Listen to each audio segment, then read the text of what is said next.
মাত্র 10 থেকে 12 দিন হয়েছে আমাদের অন্তর্বর্তী সরকার পরিবর্তন হয়েছে। তো ডক্টর ইউনূসের হাতে বা তার এই উপদেষ্টা পরিষদ সম্পর্কে যতগুলো তথ্য এই মুহূর্তে দুদকে জমা পড়েছে, রেকর্ড হয়েছে।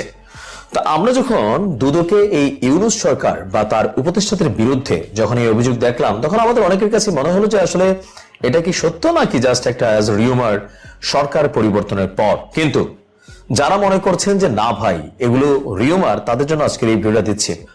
ডক্টর ইউনূসের যে সিদ্ধান্তগুলো নেওয়া হতো, যেমন ধরেন তার যে 666 কোটি টাকা মাফ হলো, তার গ্রামীণের নামে লাইসেন্স নেওয়া হলো আদম ব্যবসার, আরো বিভিন্ন ধরনের বাংলাদেশের যে বড় বড় প্রজেক্ট গুলো আছে বা বড় বড় সিদ্ধান্তগুলো হতো, সেগুলো কি তিনি ক্যাবিনেটে করতেন? বাংলাদেশের রাষ্ট্রীয় সিস্টেম অনুযায়ী যখন কোনো সিদ্ধান্ত নেওয়া হয়, সেটা একটা সরকার যখন ক্ষমতায় থাকে একনেক বা মন্ত্রিসভায় গৃহীত হয়। ক্যাবিনেটের মধ্যে আলাপ আলোচনা, যাচাই বাছাই, ভালো মন্দ সবকিছু নির্ধারণ করে তারপর প্রজেক্টটা হাতে নেওয়া হয়। কিন্তু ডক্টর মোহাম্মদ ইউনূস আসলে কিভাবে সিদ্ধান্তগুলো নিতেন? কেন উপদেষ্টাদের বিরুদ্ধে শত না হাজার কোটি টাকার অভিযোগ? কয়েকজন তো কামাইও ফেলছে। আসুন দেখি। ডক্টর ইউনূস সরকারের বড় বড় সিদ্ধান্তগুলো ক্যাবিনেটে নেওয়া হতো না। কোথায় নেওয়া হতো? ক্যাবিনেটের বাইরে। আর এই তথ্য কে দিয়েছেন?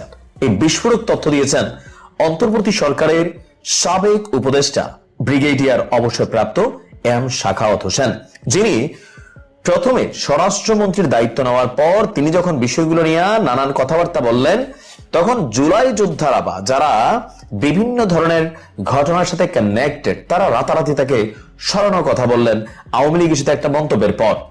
এরপরে তিনি নৌ মন্ত্রণালয়ের যে দায়িত্ব সম্ভবত ওইটা পালন করেছেন।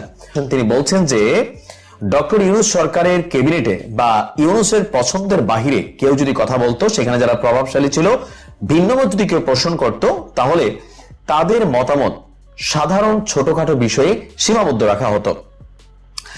অন্তর্বর্তী সরকারের দায়িত্ব ছাড়ার পর একটি বেসরকারি টেলিভিশনকে এমন বিস্ফোরক তথ্য দিয়েছেন শাখাওয়াত হোসেন। তিনি বলছেন, আমরা যারা দ্বিমত করেছি এই সরকারের সিদ্ধান্ত গ্রহণের বেলায়, সেগুলো ছোটখাটো বিষয় ছিল, যেমন সূচিবাদ দেওয়া ইত্যাদি। দুর্ভাগ্যজনক ভাবে বড় সিদ্ধান্তগুলো ক্যাবিনেটে নেওয়া হতো না, এগুলো ক্যাবিনেটের বাইরে আলোচনা হতো।